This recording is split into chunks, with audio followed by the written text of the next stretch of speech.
تعلیم کے تعلق سے ہمیں غور کرنے کی ضرورت ہے. ہم ایک زمانے سے جیسے دوسرے تمام میدانوں کے اندر کسی نئے منصوبے کے ساتھ نہیں آ پاتے، کسی طریقے سے تعلیم کے ساتھ بھی ہم نے یہ ناانصافی روا رکھی ہے. جو ایک چیز زمانے سے چلی آ رہی ہوتی ہے اس کو فالو کرنا یقینی طور پر ہمیشہ آسان ہوتا ہے. اس کے لیے ذہن و دماغ پہلے سے تیار رہتے ہیں اور پورا سماج اس کی تائید کے لیے کھڑا رہتا ہے. لیکن جب کوئی نئی ترتیب پیش کی جاتی ہے، جب کوئی نئی فلسفی پیش کی جاتی ہے، جب کوئی نئی سوچ آتی ہے تو انسان اس کو جلدی قبول نہیں کر پاتا. یہ کوئی نئی سوچ نہیں تھی. میں نے ایک بات وہ کہی تھی جو جناب محمد مصطفیٰ صلی اللہ علیہ وسلم سے لے کر پچھلے تمام انبیاء کرام علیہ السلام تک جن پر بھی وحی کی شکل میں کوئی کتاب، کوئی صحیفہ، کوئی چیز، کوئی نوشتہ آیا، وہ تمام کی شکلیں ہمیشہ آڈیو بیس تھی، ہیئرنگ بیس تھی. مطلب وہ سن کر دی گئی، کوئی کتاب کی شکل میں نہیں اتری.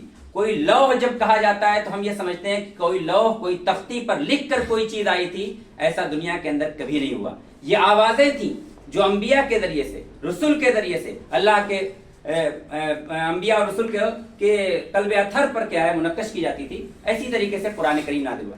قرآن کریم کے نزول کی جو ترتیب رہی ہے آواز سے آئی، اور ہمارے ہاں حفظ کے نظام میں کبھی بھی اسے جگہ نہیں دی گئی کہ تھوڑا سا بھی، میں کہہ رہا ہوں کہ 10% ہم سننے پر بھی دھیان دیں. سننے سے کیا ہوتا ہے؟ ابھی اس بچے کے جو مخارج کو آپ نے دیکھا، ہمارے پاس حفاظ موجود ہیں، قاری صاحب موجود ہیں، اور بھی لوگ اس فن کے ماہرین موجود ہیں. وہ یہ سن کر یہ بتائیں گے کہ کس درجے مخارج کی رعایت، ایون کی اخفاء، ادغام، گنہ، قلقلہ، اس کی رعایت بھی یہ بچہ کر پا رہا ہے. اس میں ایسا نہیں ہے کہ محنت کا بہت دخل ہے. یہ تو بات سچ ہے کہ محنت بھی کچھ نہ کچھ ہوتی ہے. اس کے پیچھے ٹیکنیک. جب ہم کوئی چیز معیاری سنیں گے تو معیاری بولیں گے. جب ہم عام زبانوں میں سن کر بڑے ہو جاتے ہیں، قرآن کریم عام انداز سے پڑھ کر اور سن کر بڑے ہو جاتے ہیں. پھر جب حفظ کے اساتذہ کے پاس بچہ حفظ کے لیے آتا ہے تو ان کو پھر نئے سرے سے محنت کرنی پڑتی ہے. پھر وہ نئے سرے سے مخارج درست کرانے پڑتے ہیں، الفاظ درست کرانے پڑتے ہیں، اور جو قرأت کے اصول ہیں اس پہ بہت دھیان دینا پڑتا ہے. لیکن اگر کوئی چیز سن کر آپ نے پڑھی، جس طریقے سے قاری صاحب نے نعت پڑھی ہے، اگر کوئی آدمی اسے سن لے اور جس بچے کے پاس تھوڑی آواز ہے تو نقالی کرنا آسان ہوگا. قاری صاحب جیسی تو نہیں پڑھ پائے گا، اس کی اپنی لمیٹیشن ہوگی آواز کی، لیکن تقریباً نقل اتارنا اس کے لیے بہت آسان رہے گا. لیکن یہی نعت اگر لکھ کے دے دی جائے کہ بیٹا اسی نے دیکھ کر اسی طرح پڑھ دو تو کوئی سوال نہیں. ماہرین فن بھی دیکھ کر اتنا اچھا نہیں پڑھ پائیں گے جتنا قاری صاحب نے پڑھا. تو یہ وجہ کیا ہوتی ہے کہ سن کر انسان جلدی سیکھتا ہے. جتنی چیزیں تلفظ سے متعلق ہے، پروننسیشن سے متعلق ہے، جتنا بہتر آپ سنے رہیں گے اتنی اچھی پرفارمنس دیں گے. حفظ کلام خدا بندی یہ سن کر جناب محمد مصطفیٰ صلی اللہ علیہ وسلم کے قلب اطہر پر نازل کیا گیا تھا. تمام صحابہ کرام میں بیشتر صحابہ نے قرآن کریم کا بیشتر حصہ سن کر یاد کیا ہے، دیکھ کر نہیں یاد کیا. وہ تو کچھ چیزیں لکھ لی جاتی تھی تاکہ یہ چیز محفوظ رہے، ادروائز لکھ کر یاد نہیں کیا گیا بلکہ سن کر یاد کیا. تابعین، تبع تابعین، بعد کے زمانے تک. یہ تو پریس کے ذریعے سے جب قرآن کریم چھپا ہے، جو مصحف عثمانی چھپا تھا، جو لکھا گیا تھا، وہ چند کاپیاں تھیں.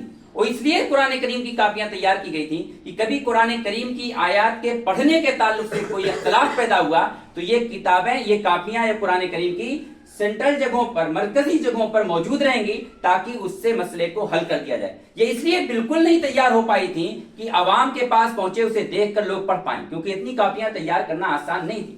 یہ تو پریس کا زمانہ آیا. ہم جس زمانے کے اندر بڑھے ہیں، پروان چڑھے ہیں، اس زمانے میں پریس نے قرآن کریم کو چھاپ کر ہمارے سامنے رکھ دیا تھا تو ہمارے پاس قرآن کریم رہا تو ہمیں یہ لگا کہ قرآن کریم پڑھ کر سیکھا جائے. قرآن کریم سن کر سیکھا جاتا ہے. اگر آپ اسے سن کر کی ترتیب پر آئیں گے تو انشاءاللہ حفظ اس طرح کی کچی عمروں کے اندر حفظ ہوگا. اور جب کچی عمر کے اندر حفظ ہوگا، دیکھیے یوں بھی آپ دیکھیں، جب آپ دماغ کو پڑھیں گے تو ہمارے حافظے کی یادداشت کی جو صلاحیت ہوتی ہے بالکل ابتدائی زمانے کے اندر ہوتی ہے، شروعات کے زمانے کے اندر. بچہ پیدا ہوتا ہے، جن صلاحیتوں کو لے کر آتا ہے دنیا کے اندر، اس میں سب سے بڑی صلاحیت سمع کی ہے. ان السمع والبصر والفؤاد. پہلے سم کی بات آ گئی ہے، یعنی سننے کی صلاحیت اللہ پہلے بناتا ہے. یہ پہلے میچور ہوتی ہے. بچہ ماں کی پیٹ میں سن رہا ہوتا ہے، صرف سن نہیں رہا ہوتا ہے، اس کے اندر محفوظ کرنے کی بھی کیپیبلٹی پیدا ہو چکی ہوتی ہے. بچہ جب دنیا کے اندر آتا ہے، اسی وجہ سے ہمارے یہاں دو طریقہ کار جناب محمد مصطفیٰ صلی اللہ علیہ وسلم سے مسنون چلے آ رہے ہیں کہ بچے کے کان میں اذان و اقامت کہی جاتی ہے. یہ جو اذان و اقامت کہی جاتی ہے، اس کے پیچھے صرف یہی مقصود نہیں ہے جیسا کہا جاتا ہے کہ آخر کی یاد دلائی جائے کہ اذان و اقامت ہو گئی، نماز کھڑی ہونی ہے. ٹھیک ہے، وہ یاد دہانی بھی کرا سکتے ہیں آپ. یہ دراصل اس لیے ہے کہ یہ آپ کو خبر دی جائے کہ بچے کی ایک بڑی صلاحیت سننے کی، سماع کی، یہ ڈیولپ ہو چکی ہے، آپ اس کا بھرپور استعمال کریں، اس کے پاس بیٹھ کر قرآن کریم کی تلاوت کریں، جب اس سے جملے بولیں تو پورے جملے بولیں، بیٹا مما لاؤ۔ اب یہ ہم لوگ کہتے ہیں بیٹا پانی لے آئے، کیا ہم پانی لے آنا نہیں کہہ سکتے؟ نہیں، ہم خود ہی ٹوٹے جملے بولتے ہیں، بچے کی ٹوٹی آواز کو دھیان دیتے ہیں، اور چونکہ جب بولتا ہے تو تھتلاہٹ کے ساتھ شروع میں بولتا ہے تو ہم اس کی نقالی کرتے ہیں۔ ہمیں کیا کرنا چاہیے؟ اپنے معیار پر بولنا چاہیے۔ معیاری جملے جن گھروں میں بولے جاتے ہیں ان گھروں کے بچے زیادہ معیاری بنتے ہیں۔